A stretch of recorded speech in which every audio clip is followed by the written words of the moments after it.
Good morning and welcome.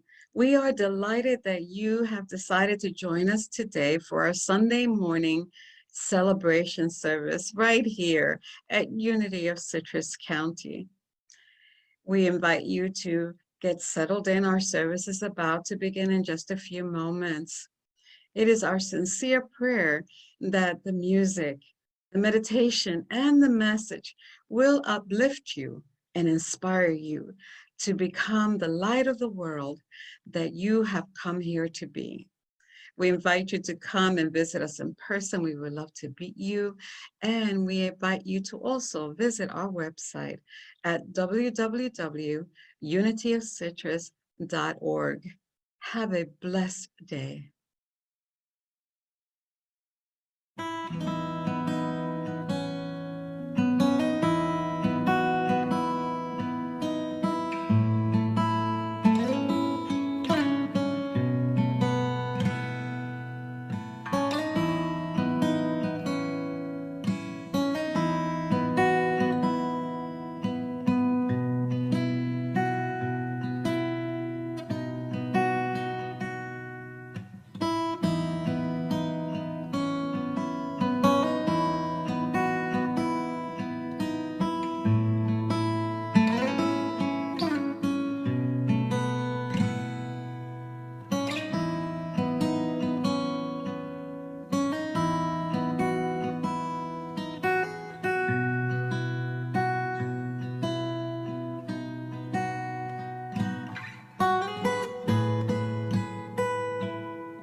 Good morning. I just love that song because it puts me in the right space, the right attitude. I claim my blessing because all good flows to me and to you. So turn to your neighbor and say, I claim a blessing. Whatever that blessing is, I claim that blessing. Yes, it's ours to have. And we won't have it unless we claim it, right? Unless we say we want it and we believe that it's ours to have, we won't have it. But anyway, can we turn around and say hello to our Facebook family? Good morning, Facebook family. Claim your blessing, whatever that may be for you. We know that we live in an abundant universe and all good, all good, all good, all good flows to us in its right and perfect time. Just when we need it. I have an experience of that this past week. So I'm kind of feeling fired up about knowing that I walk in blessings. Amen, amen. So good morning. Good morning. It's good to see you. It's a beautiful morning. I see we have some visitors. Welcome, welcome. We're delighted that you are here with us. We know that you are here by divine appointment and that there will be something really wonderful for you to take home with you. So the service is jam-packed with lots of really good stuff, and I want us to get right into that space of receiving and claiming our blessing and claiming it for one another. So we ask you to just get real settled right where you are. And take a nice deep breath. And if it is comfortable for you, close your eyes. And just for a moment, let's just be silent, tapping into that well of inner peace and stillness.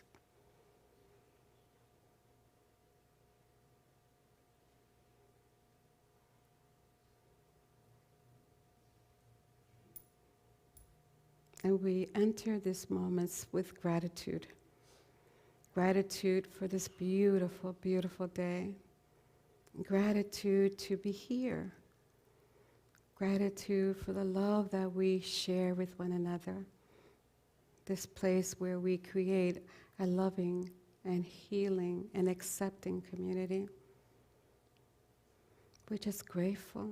Grateful for all those that are working behind the scenes to make this experience a loving, uplifting celebration of who we are. Grateful for the truth that we know that right where we are, God is. And that all good is ours to have. Just grateful this morning. And with that attitude of gratitude, we begin to allow ourselves to release the cares of this morning. Nowhere to be but here now. This is where we are, accepting this moment, allowing the blessings of this moment to be revealed to us. Just really peaceful and centered, receptive of mind and heart. We're grateful for the eternal truth that lives right here where we are. No matter what the storms of life are, we are at peace. And when we are at peace, we add to the peace of the world. So we're thankful for this awareness. We thank you for the presence that we feel.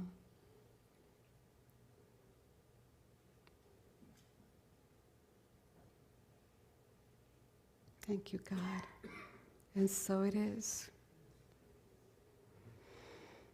Open your eyes when you're ready, and I am inviting you to say the affirmation of oneness for us. There is one power and one presence in the universe and in my life. God the good, all-powerful, all-knowing, everywhere present, right here, right now, God. And so, I'm sorry? Oh, it's the first day of spring. I told you, happy first day of spring. Yes, thank you, thank you. And so today we're going to read I'll read the daily word. And the word for today is positivity. Positivity. And the affirmation is, I plant seeds of positivity and harvest joy. So true. Every gardener knows that blooms grow best in good soil. Even before planting, it's good practice to pull the weeds and prepare the soil, giving the seeds the optimal conditions in which to grow. Today, I tend the garden of my consciousness. I pull the weeds of worrisomeness and unforgiveness, thoughts by denying that they have any power over me. I create a fertile environment for new positive thoughts, to grow through regular prayer and meditation. And when I touch that place of infinite stillness and peace, I affirm wholeness, prosperity, happiness, and security for my life. Like bright, beautiful flowers, these positive thoughts bloom and grow in my consciousness. And from Philippians chapter 4, verse 8, it says, whatever is true, whatever is honorable, whatever is just, whatever is pure, whatever is pleasing, whatever is commendable, think about these things. Think about these things. Let the garden of your mind flourish with positive thoughts. And so the affirmation is, I plant seeds of positivity and harvest joy. Say that with me. I plant seeds of positivity and harvest joy. And so it is. Namaste.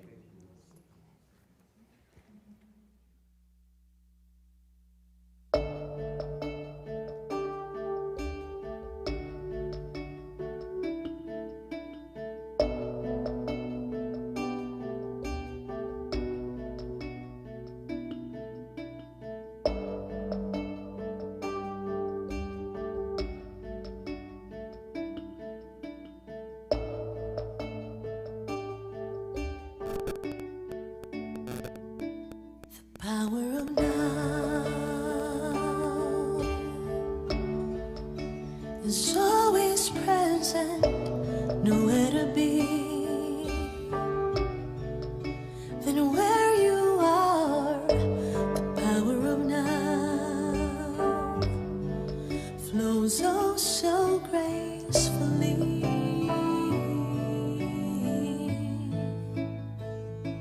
The power of now is always perfect, nothing to be than who you are. The power of now flows oh so easily.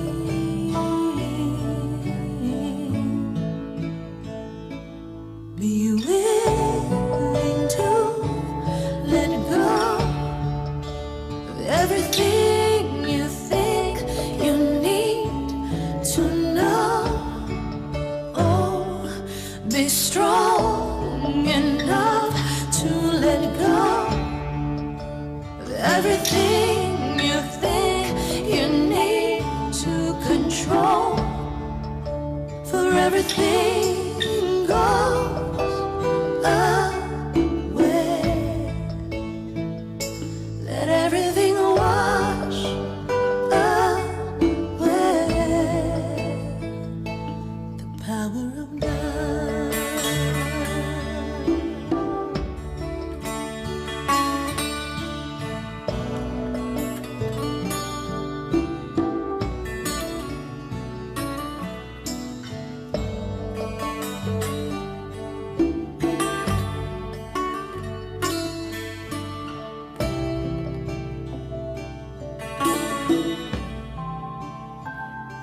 The power of now is ever flowing, connecting the soul to the one. The power of now unfolds so peacefully.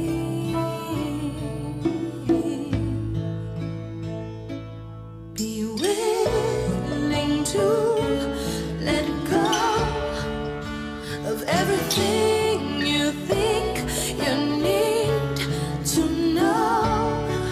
Oh, be strong enough to let go of everything you think you need to control. For everything goes away. Let everything wash away. The power of now.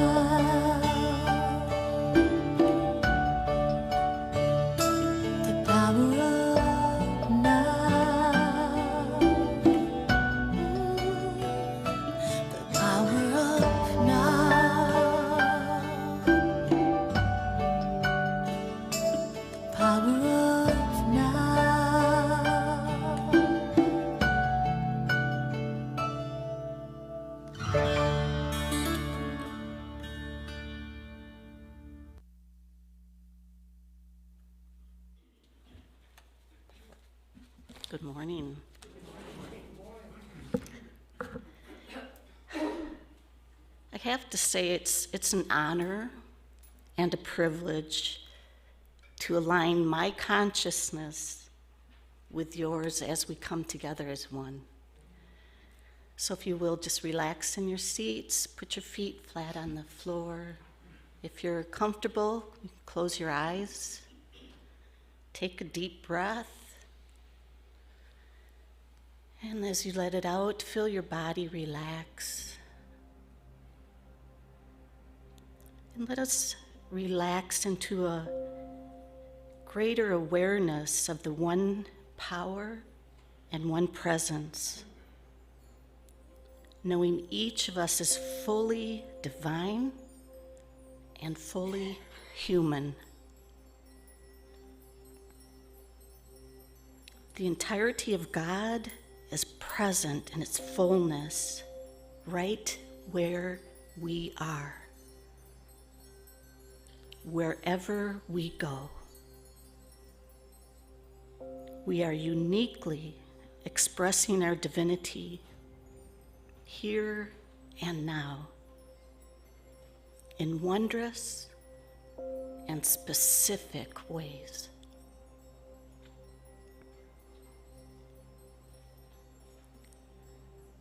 We lean into our divinity as the infinite resource of wisdom, comfort, and strength.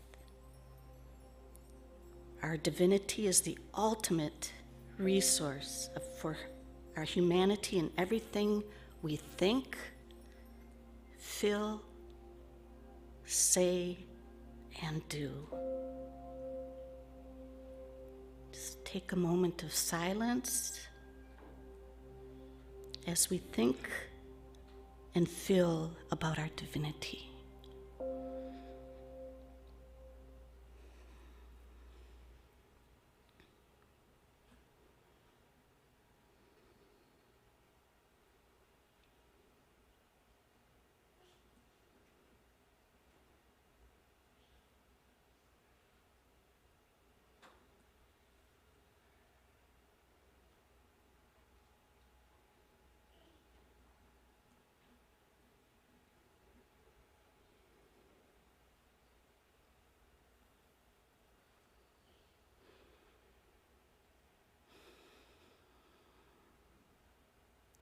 The more aligned and synchronized we are with our own spiritual nature,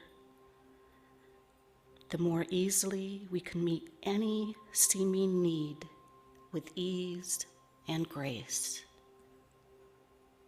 Nothing is greater than our inherent oneness with God.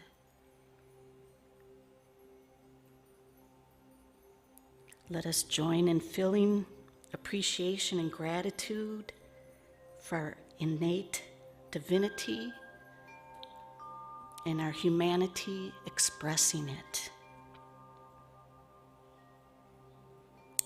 And take a deep breath and connect with the living presence of God. And as you take another deep breath, gently open your eyes and know that you are the presence of God. Namaste.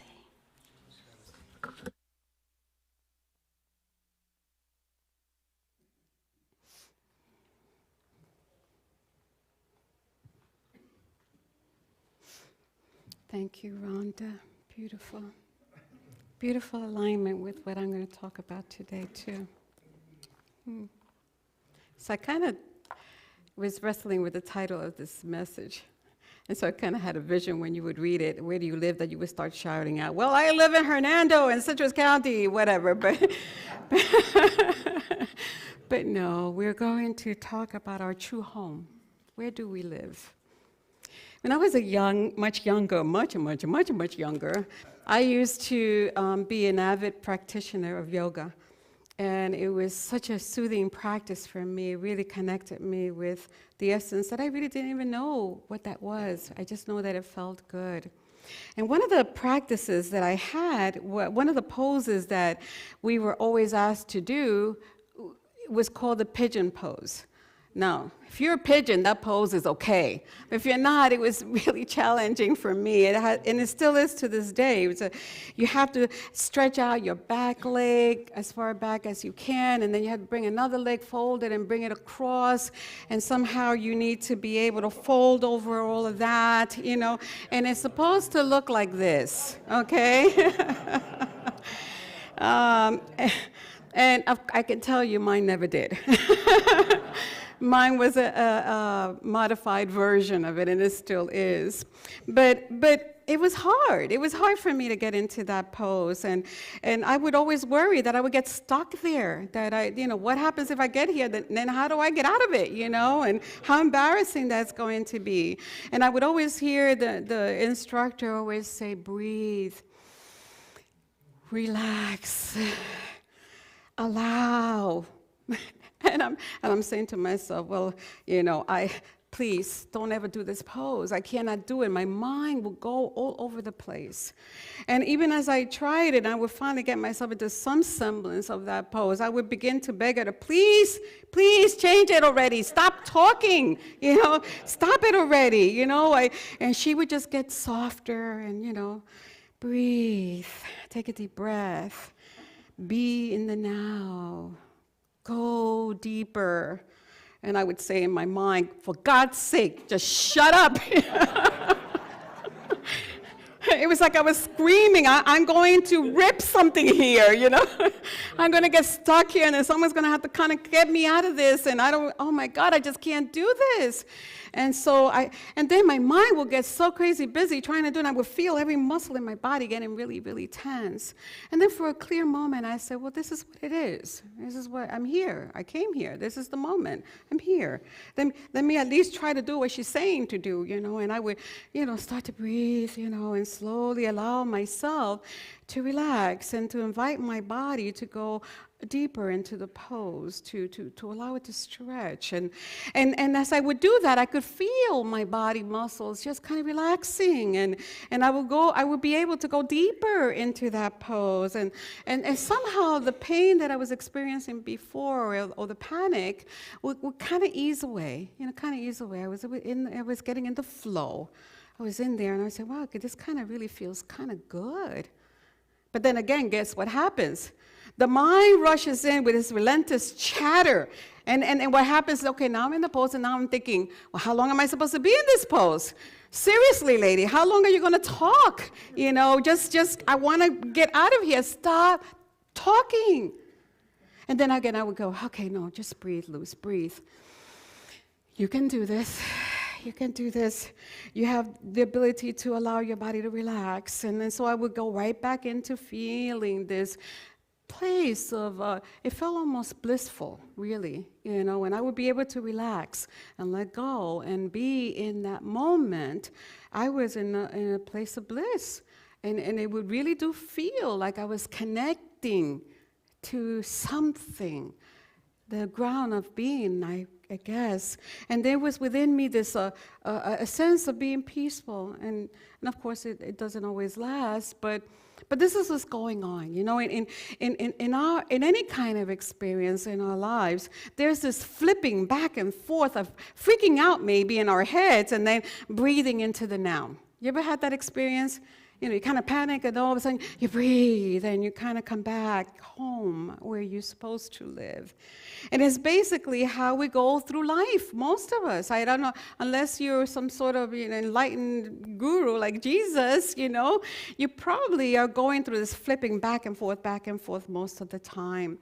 And what happens is this back and forth is either entertaining thoughts of the future, what could possibly happen. In my case, I'm going to break something here, somebody's going to have to get me out of this mess that twisted pretzel that I'm in, Or I'm thinking of thoughts of the past, where like I can't do this. I've tried it before and I can't do it. So we're mostly either in the past and we are in the future. Our mind goes there entertaining those thoughts, and really, really, really are we in the now.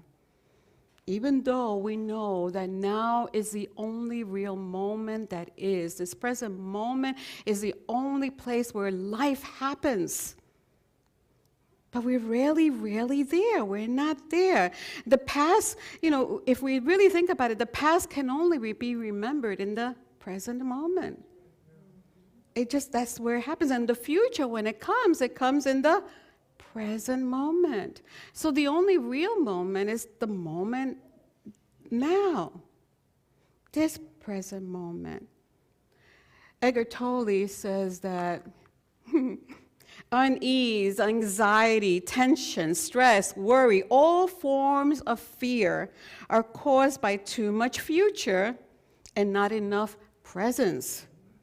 Guilt and regret, resentment, grievances, sadness, bitterness, and all forms of non-forgiveness are caused by too much past and not enough presence. And so the load of those thoughts are heavy to carry. And then we're not in the now, in this now moment, in this present moment.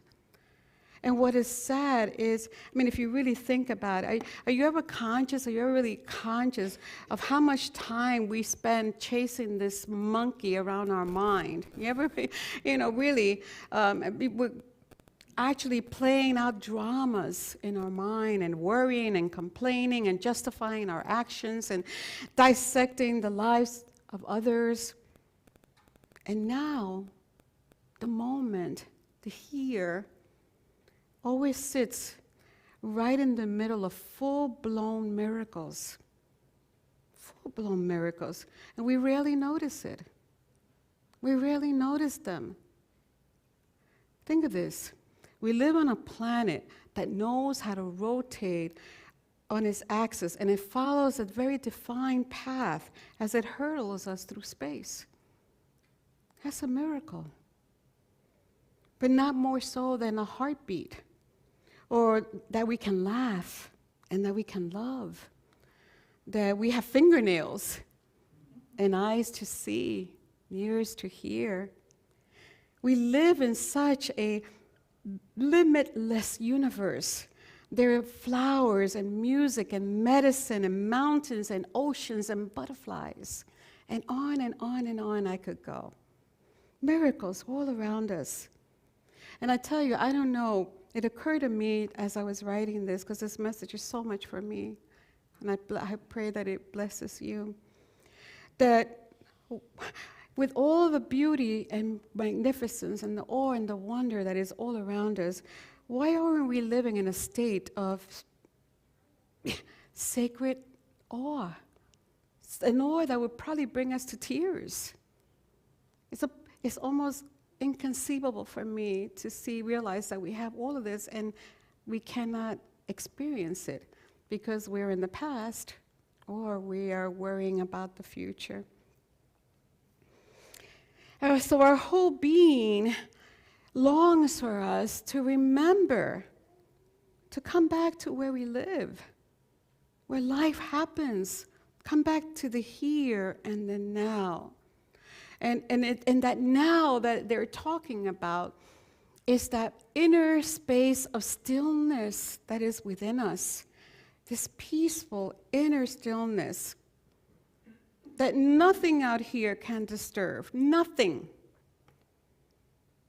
And boy, do we need to be in that place more today than ever, right? More than ever, to practice being in the now. But you see, I think we need to be clear, what does that mean? What does that mean to be in the now? Because we confuse it with the things that are happening in the now. But the now is so much deeper and profound than what is happening in it. I want you to hear these words. It is deeper than what's happening in it. It is that space from which things will happen. The things are happening in that space, but the now is not the happenings. It is spacious and still and peaceful. It is a power within you. That is you. That you could find it in the gaps between those thoughts that we're constantly entertaining in our mind. And we can go there. We can go there at any time. We just did in this beautiful meditation that Rhonda offered us. We just did. We went into that stillness, unmoving, unshaking, unchanging stillness. That's where the power is. That is the space of the I am.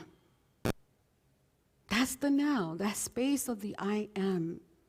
It's unaffected by the conditions or the circumstances of this world or what's happening in our lives. It's unaffected by our aging process, our health, whether we're successful or not successful. It's unaffected, period.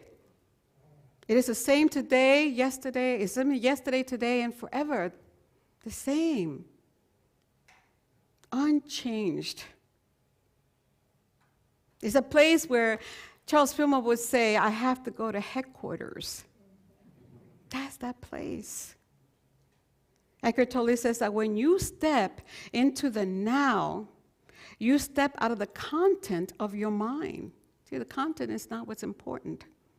You step out of the content of your mind. The incessant stream of thinking begins to slow down, and you begin to realize how much vaster and how much deeper you are than your thoughts, because you're not your thoughts.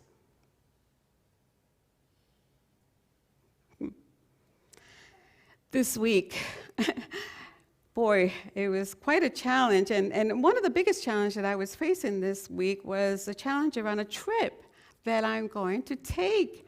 My birthday is coming up in 2 weeks, and Joe planned such a wonderful birthday getaway for us. It was lovely. And we faced a lot of challenges. We found out that our passport is expired and all kinds of other things, and we're still working on it. And my mind at first did freak out, why did we do this? Why didn't we check that out first? And you know how that goes there. But then I realized, no. I can make a different choice in the midst of this appears like, a chaos. I know that we have things to deal with. Being in the now doesn't mean that you deny doing what is yours to do. I know we need to do those. We need to take steps to rectify, or wherever we need to rectify to be able to go on our trip. But I'm choosing to do that differently. I'm choosing to do it from a space within me that is at perfect peace. The moment is what it is. No need to fret. No need to run away from it. No need to deny it. It is what it is. But I can choose to be in the happening of that moment in a peaceful state. And I want to practice that more and more. Practice this to remind myself that I am not what's happening in my life. I'm not that. I am actually life itself, because I am one with infinite presence. The very life, the activity of life runs through me, and so I am life. And so are you. So peace doesn't mean that I need to be in a place where nothing, in a place where it's, I don't need to be there. I mean, I would love to, but peace doesn't, any noise or trouble or hardship does not have to take away my peace. I can still stand in my power when I'm in the now. When I touch that part of me that is completely at peace, completely strong, that part of me that will guide me and show me what is mine to do, full of wisdom and intelligence. That's the now. Do you remember the story of Jesus after he spoke to the multitude? He went out with his disciples on the boat. And there was a great, enormous storm. And the disciples were being tossed by the wind. Was tossing that boat here and there and everywhere. And the disciples were being tossed as well. And what was Jesus doing? He was sleeping, yes. You know why? Because he was in his place of power. He was anchored in the now. That's where he was. That inner stillness from which he was able to rest. And we could do the same. The storms of life can come to us. And yet we can anchor ourselves in that inner stillness and know that we can find rest. The world seems to have gone crazy, hasn't it? Yeah. And we've been going through so much stuff with pandemic and now wars and political division. I mean, this is a craziness around us. But if we go back to where we live, we go into that inner space, that stillness, we don't need to be afraid of the storm, because that too will pass. That too will pass.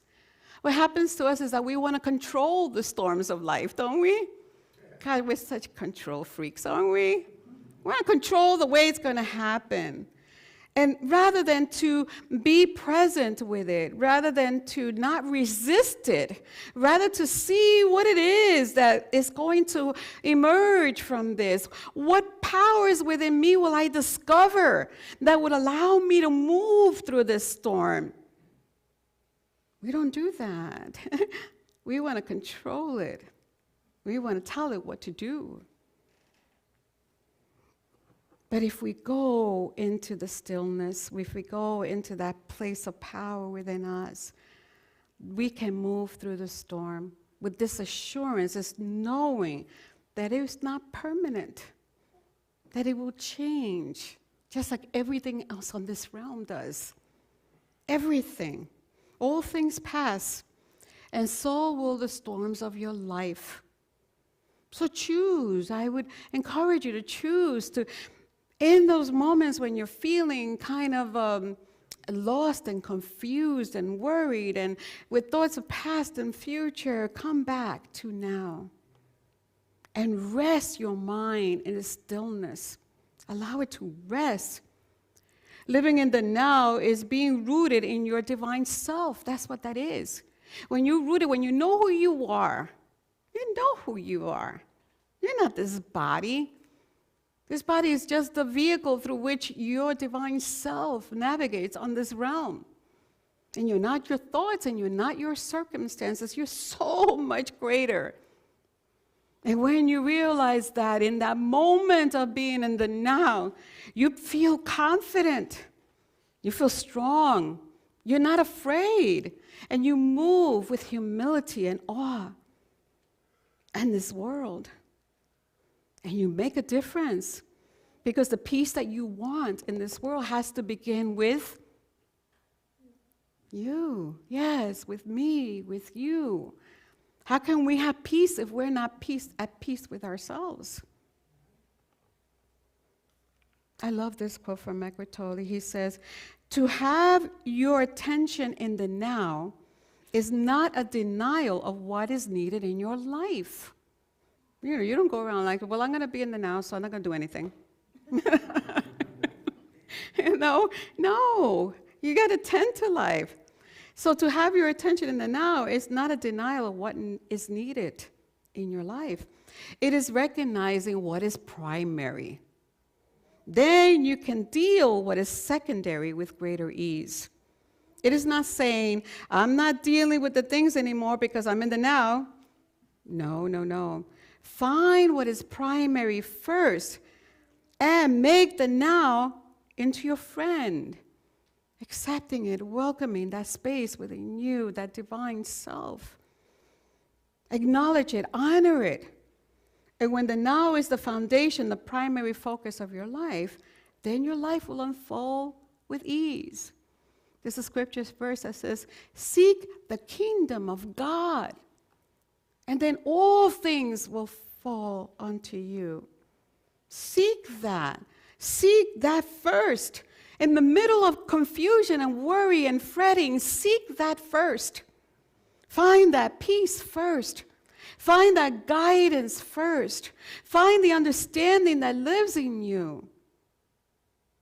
And then deal with what needs to be dealt outside of you. And you will be able to deal it from your higher self with more compassion and more love and more kindness and more understanding. Seek that first. You have all the power that you need to move through whatever it is. So we're surrounded. When I think about it, I say, boy, we're so loved.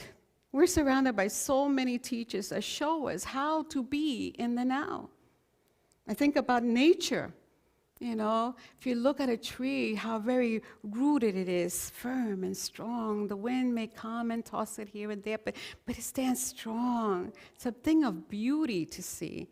A mountain, an ocean, so powerful and yet so rooted. And I think about animals. Animals are just amazing. I just love my little Mia. She teaches me so many lessons. She truly knows. She was meant for me, by the way. She just came, she chose me, I think, rather than me thinking I chose her, because she's teaching me how to chillax. This is her. Yep. She's not a care in the world. No. Is she in the now? Oh, yes. You know, she's right here, right now, whatever. This is what I would feel like doing right now. And boy, she teaches me so much all the time. Even the way she walks. You ever notice how a cat walks? There's no worries. They're just strolling along, like, whatever. No worries. And then I think about my daughter's dog. Oh, he is just so funny. I mean, he's always so happy to see her. Oh my gosh, you could just go outside and throw the garbage. Be out there maybe 5 minutes at most, and the minute she comes back, his tail is wagging, and he's dancing around, and he wants to get up at her, and I think he's just saying to her, yeah, you're back, oh my God, I'm so happy to see you, I'm so happy to see you here, I love you, I love you, I love you. I think I'll pee. Oh my. They're amazing. Animals just always are in the now. They're here. And their secret power is to pull us with them into the now. Mia does that for me often. Pulls me right here, right now, where I can just love on her. And she loves on me. And it just feels perfect and peaceful. And young children are the same. Oh my goodness, young children are such excellent teachers. I taught for many years and I had children of my own, but they're excellent teachers. And I just love the way that they wrap themselves into drawing, like they're not even paying attention. You call them a million times and they're just, they're drawing or they're pretending or they're discovering. They're like in a zone, that now zone, that I would say. They seem to constantly create from a state of free-flowing, concentrated bliss happening in the now. They could go without eating or bathing. Oh my God, it's like war to get them to eat anything when they're in that zone. That's what they want to do. They're rooted in their now. They haven't yet learned to worry or to compare themselves to others. They're just being themselves. They don't care if Johnny next door can finger paint better than them, I remember my granddaughter when she was about 3, and I had these real pretty roses that Joe had given me on the night table. They were yellow, and she was so enticed by them, she wanted to touch them. And so I gave her a rose, and she was very surprised that those pointy things hurt. So she dropped the rose on the floor, but she didn't leave it there. She didn't walk away from it. Her full attention was on that rose. So she sat on the floor. I watched her for the longest time. She was engrossed. She sat on the floor. She looked at it, and then found out that she could pick it up without getting hurt. She went right underneath the bud of it, and she was holding it there. And then she would move her little fingers around it, And I guess the petals, it gave her the sensation. The petals are so soft. And then she puts the rose up here, and then she's brushing her face with it. She was there for the longest time. And there was this look of admiration about this rose. She smelled it, she touched it, she did all kinds of things like that. And I think about when I had this memory as I was writing, when was the last time that you had such an interaction with something that is sacred, like a rose? When was the last time that you noticed its miracle? And when we become adults, we just become less and less and less in the now moment. We don't live there. No. Our energy is mostly drawn to disturbances, and then we start to feel worried and anxious, and even over things we have no control, as I said earlier. We become judgmental and unforgiving and resentful of how things are being handled. We have an opinion about everything. And you can feel when you're there, like your energy is entangled with this non-loving energy. It's just kind of like, I don't know, it doesn't feel right. You feel kind of out of sorts. Doesn't that feel like to you like that when you're in that place? You're not there. You feel uneasy. But I could tell you, when you're feeling there, go back to where you live.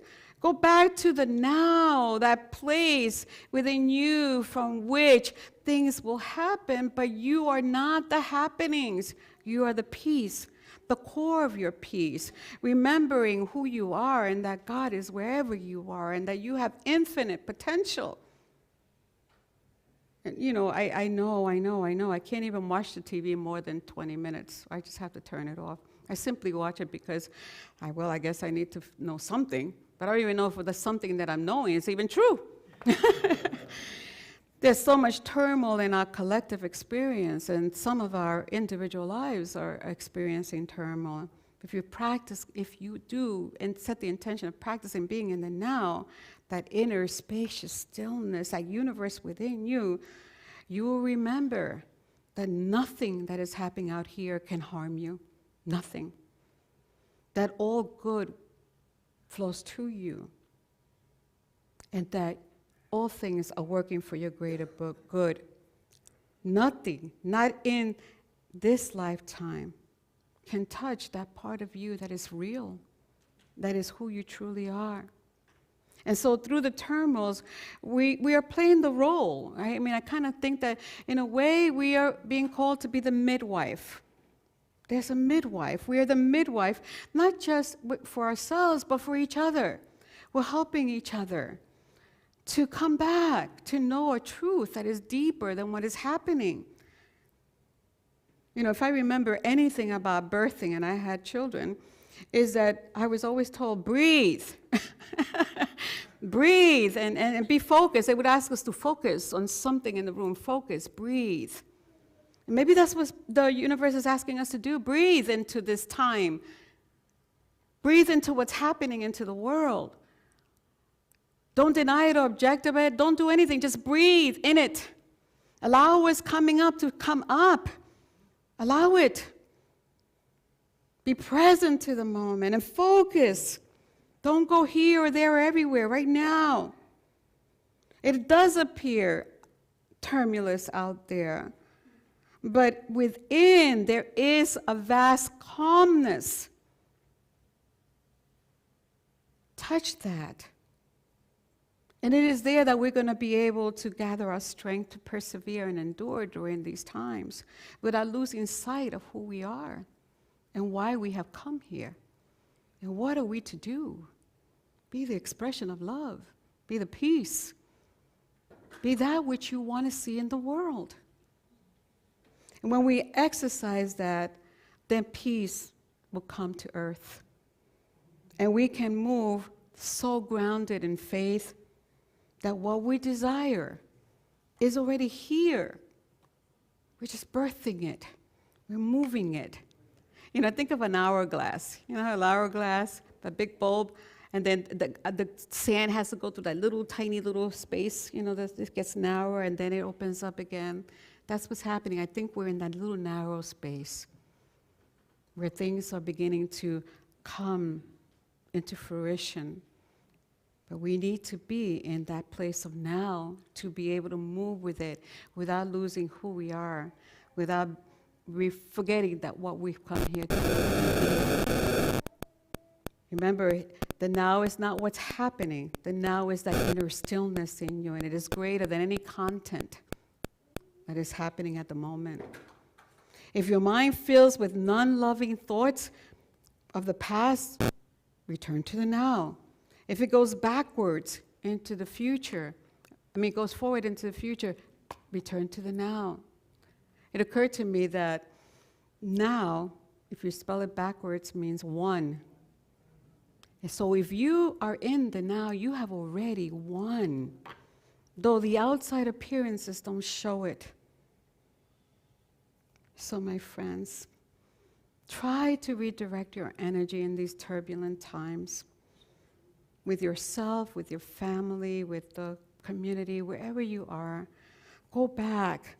Become rooted in stillness, peaceful, listening, being guided by that presence within you that is the power in you. The now is the power in you, that space. And it is very, very sacred. But so is everything else. So is everything else. Peter Meyer sings, everything is holy now. Everything changes. Because when we're seeing it from that space, we're seeing it from a higher perspective. So though outside there may be chaos, remember inwardly there is always spacious stillness out of which the world is forming. So pay attention. Go back to where you live as often as you can. Namaste.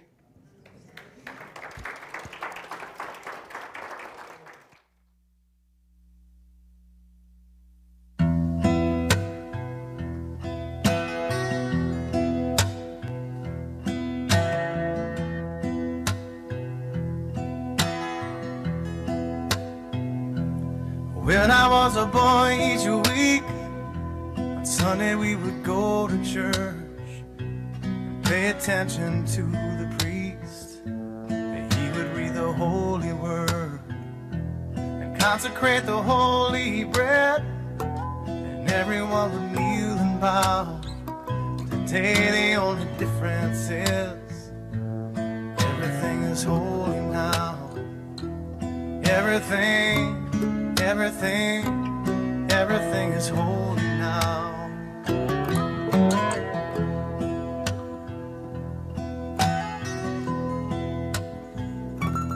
when I was in Sunday school, we would learn about the time Moses split the sea in two, and Jesus made the water wine.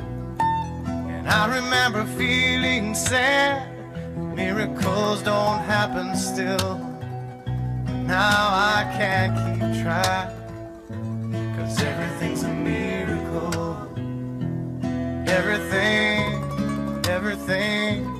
Everything's a miracle.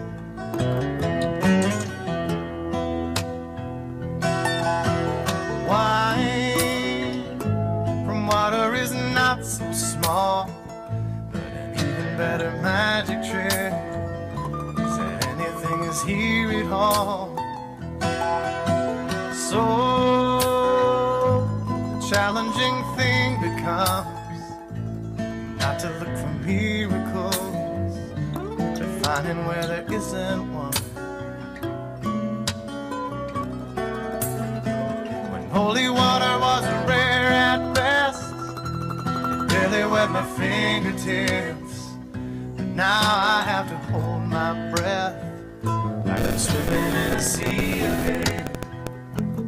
Used to be a world half there, heaven's second-rate hand-me-down, but I walk it with a reverent air, 'cause everything is holy now.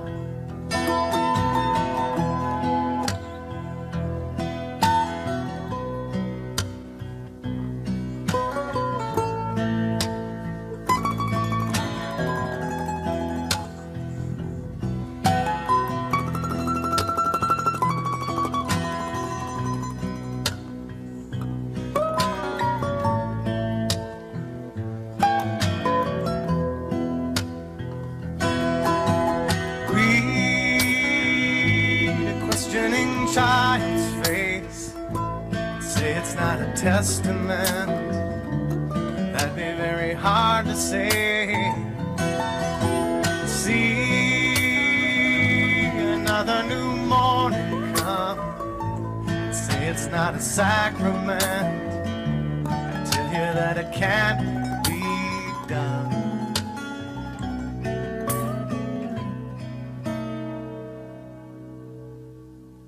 This morning outside I stood, I saw a little red-winged bird shining like a burning bush and singing like a scripture verse. It made me want to bow my head. I remember when church let out, how things have changed since then. Everything is holy now.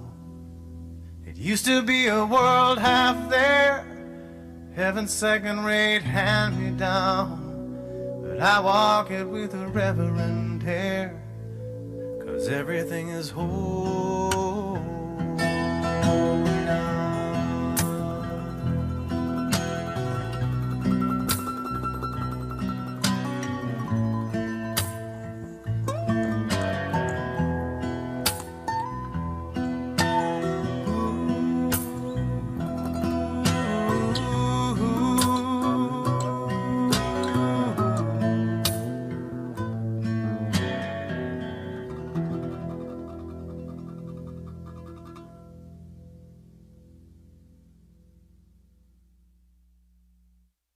This is the time in our service where we give of our love, our offerings, our tithes for visitors or people at home. If you can't give today, that's okay. We're always available. You can call us or you can go online. There are envelopes on your seats, and our ushers will gladly take them as we leave the sanctuary today. So if you will, take your offering, your tithe, and together we will say our offer blessing. Divine love through me, all that I have, all that I give, and all that I receive. I send forth this gift with my blessings and my love. And we thank you for this offering. We know that you give it in love, and we know that you bless it, and we give it out to the world in love, filled with our blessings. Thank you. Our prayer of protection, if we will all say that together too, please. The light of God surrounds us. I am the light. The love of God enfolds us. I am the love. The power of God protects us. I am the power. The presence of God watches over us. I am the presence. Wherever we are, God is, and all is well. Have a blessed week. Namaste. Are you doing this? Feel good? Yeah, it's feeling good. So just my announcements are just really brief. Elaine's class, Successful Aging, still has 3 spots that you can fill. It's for women only. And so, men, you will have your turn, I promise you. But if you are interested in that class, please see Elaine in the lobby, and Z will help you register online if you have had any challenges registering online. Also want to mention that Helen Racio had surgery earlier this week, and we want to do a card shower. We know how much that means to let people know that we're loving. And she loves cards, John tells me. So please, when you leave, there's the address, send her a card shower, send good wishes. Hold her in your prayers as she recovers, okay? And then finally, I believe, let me make sure I got everything here. We have our prayer chaplains, and our prayer chaplain team is doing something pretty wonderful. They decided that they will make themselves more available to you, more of them. So there will be 2 prayer chaplains by the classrooms to pray for you today if you want prayer. And prayer doesn't have to be about something that, it could be a celebration, a prayer of gratitude. So these are our prayer chaplains that will be available today. It'll be Barbara and Barbie, and then John Coco will be in the cafe, because sometimes we're in the cafe and we want prayer then after we think of it afterwards. So they are available. And then also in the lobby, you'll have Gary, who will be, if you haven't had a prayer chaplain or you would like to have a prayer chaplain or whatever, ask questions about prayer chaplaincy, he will be in the lobby to do that for you. And I think I saw a child here today. It's a little girl. Yes. Oh, bless you. Thank you for bringing her. So we do something here that's real special, and we just want to bless children. So I'm just going to ask you to rub your hands carefully. with all your love, with all that is within you. Let's send a blessing to this beautiful child. We love you. We bless you. We appreciate you. We behold the Christ in you, and we see you doing great things. Amen. And may this little girl, this little child grow up to know the power that is within her to make a difference in this world. So I will meet you in the lobby. For now, I'm going to invite, oh, no, one more thing. So I mentioned that it's my birthday coming up. My birthday is on Saturday. I'm going to be 70. Can you believe that? Yeah. Anyway, so for the next 2 Sundays, you will have guest speakers, and please support them, be here with them, enjoy them, and then I'll see you when I come back, the following Sunday after, whatever that Sunday is in April. So enjoy your week. I love and bless you, and let us stand and sing the peace song, and I will meet you in the lobby afterwards if you want to have a greeting. So.